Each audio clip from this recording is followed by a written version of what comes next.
Well, paulit-ulit sinasabi ng Pangulo na kahit sino yan at kahit previous administration niya, wala siyang sisinuhin, wala siyang sasantuin. Lahat kailangan managot dito.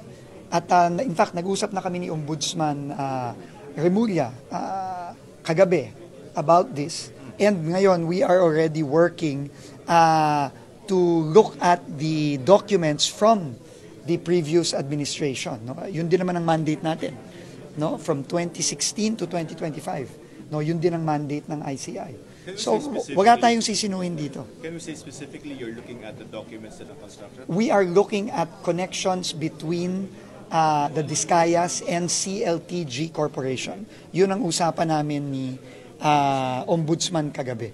At after namin, nung nalaman siguro niya, because he was in Baguio, nung nalaman niya na yun nga, nagsabi dito ang mga Diskaya na hindi na sila magko-cooperate, tinawagan niya ako.